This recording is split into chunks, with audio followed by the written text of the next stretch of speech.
That's a sign of overparenting. It's a lack of trust in your ability to teach your kids how to behave. And that might be because you're not teaching them. Maybe that's another bit of evidence, is that you haven't taught them how to remember something. You haven't taught them how to be kind. You're just nervous they won't be. Don't be afraid of the dark. Be careful with stars. Not every light is gonna guide you, baby. Not every light is gonna guide you. So, Dr. Kathy, today in the Celebrate Kids podcast, in this daily segment, Facing the Dark, I want to highlight something that I found from Dr. Meredith Elkins. She's a clinical psychologist who specializes in anxiety disorders in kids and parents. She's a Harvard psychologist who wrote recently at CNBC, there are 5 signs that you can identify that if you're doing them, you're overparenting your kids. She says that these signs are: 1, you solve your children's problems before they have a chance to even try. The second one that she highlights is you try to shield your child from negative feelings. The third one is you expect your child to be fragile rather than capable. The fourth one is that you place all the importance on the result rather than the value of the learning process. And then the fifth one, she says, your own anxiety becomes what drives you, not your kid's growth. Now, Dr. Kathy, we've talked about parenting every day here at the Celebrate Kids podcast. This is kind of what we do. But I want to talk about what is actually overparenting, and what do you think drives parents to overparent? Right, I'm glad we're talking about this. I think that I would define overparenting as, well, it comes right from the phrase overparenting. It's parenting more than you need to do. It's parenting longer than you may need to. Maybe you've been putting a kid to bed at 7 o'clock for quite a while, and you still act as if it's brand new to go to bed at 7 o'clock. And so you're over-parenting, over-directing, over-correcting, even over-complimenting, where they feel like they're only able to do it well because you're there directing them and noticing them all the time. So it's paying more attention to them than is necessary. As you pointed out already in your introduction, it's not giving them any freedom to risk and to try and to learn from the mistakes, which you and I have talked about that a lot. We talk a lot about resiliency, and kids who learn from mistakes are actually going to be the healthiest kinds of kids. What do I think drives parents to parent this way? Their own fear. Sometimes it's that they were parented that way. You and I just did a workshop recently where a mom admitted that she had been parented in a very direct manner, and so she didn't know that she could leave her kids the freedom in another room to try something without her, observing and then being ready to, jump in and solve the problem. So I think what drives them might be experience, but often it's fear. What if my kids make a mistake? What if they fall down? What if they do forget to take a paper back to school that they worked hard on? Well, they forget, and they'll deal with the consequences, and they'll learn something. So kids who are not parented well never learn from mistakes. And let's continue. Let's see where you take this. I'm going to see what the next question is. I think we'll probably talk about that. Yeah, I do want to kind of talk about that, because I think that what it looks like to actually overparent is really a challenging thing. I mean, she talks about 5 ways that we overparent, but I do want to get your perspective on this. How do parents overparent? What does it actually look like? And do you think that this is really something that's a problem in our culture, or is this really like isolated? I'll just use the example. I showed up at school a couple days ago. I was working at the school that my kids go to. And I walked down the hallway and I saw a parent there bringing a book into the front office. And he said, yeah, sometimes your kids forget their books. And we kind of laughed about it. And then I thought, well, he's not over-parenting. He really is a great parent. His kids are great. They're well-adjusted and they're growing in life.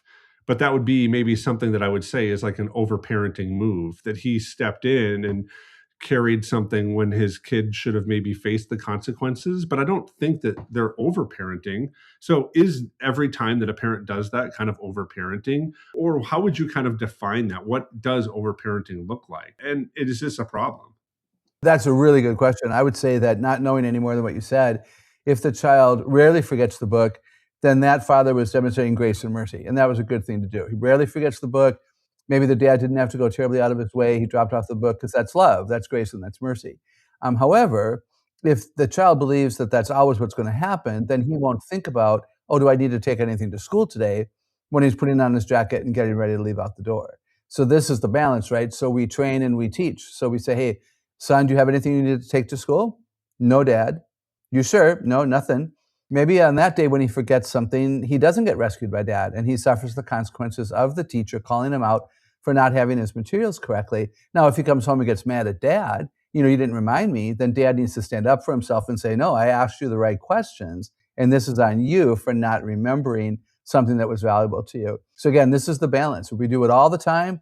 We rescue all the time. That's overparenting. We create what the research would call fragile children who don't know how to handle the things that go wrong in their lives. And we don't want that. We want them to be able to think and prepare and to avoid consequences. But they're not ever going to do that if they don't know that there are consequences, because we rescue them from all the consequences.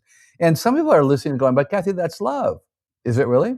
Is it love to so protect that they don't learn from the consequences of foolishness? What are we going to do when they're high school, college age, et cetera, et cetera? And we could talk more about that. We know from the book I've just written, that'll be out soon, about parents of adult children, that there are influences, or that this decision to overparent actually will influence the relationship you have with kids when they're aging. So I would say back off if you can. Is it a problem in our culture? Absolutely. I hear from college professors who tell me that the college students are calling mom to say, hey, mom, I need a ream of paper. Go buy me a ream of paper. And other examples that I could share with you. So yeah, I think it's a problem. Fragile kids. Teachers tell me that kids are afraid to try, afraid to admit to a mom and dad that they need help, because they've been made to think by a mom that they should never have any needs because mom is there to fulfill them. Dr. Kathy, I think that's all super helpful, but I still wrestle with this hard reality. It's, what does it actually look like? Am I overparenting? How does, if a parent's just maybe parenting their kids, because there is a little bit of like, I'm guiding my kid along the way. How would you kind of identify that for a mom or a dad? How do they actually know if they're overparenting? Is there some kind of like test that you would kind of give, and what should parents do if they do realize, man, I haven't thought about this, but maybe I am overparenting? How should they respond to that? Let me see if this satisfies you, Wayne.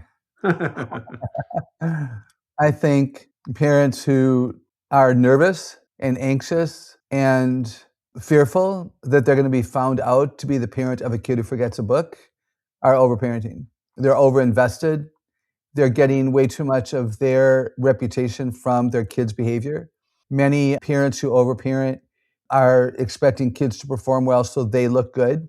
It's actually not about the child being well or doing well. It's about the parent looking like she's good at her job of being a mom. So I think if parents hold way too high of a standard, perhaps, or again, scared they're going to be found out, if they swoop in and move the milk before the milk is spilled, swoop in, investigate the backpack to make sure everything's in there, that's a sign of overparenting. It's a lack of trust in your ability to teach your kids how to behave. And that might be because you're not teaching them. Maybe that's another bit of evidence, is that you haven't taught them how to remember something. You haven't taught them how to be kind. You're just nervous they won't be. That doesn't help kids. As Dr. Kathy and I were talking today, it reminded me of a passage that comes out of Matthew chapter 14, and I'll begin reading at verse 29. Then Peter got out of the boat, walked on the water, and came toward Jesus. But when he saw the wind, he was afraid, and he began sinking. He cried out, "Lord, save me!" Immediately Jesus reached out his hand and caught him.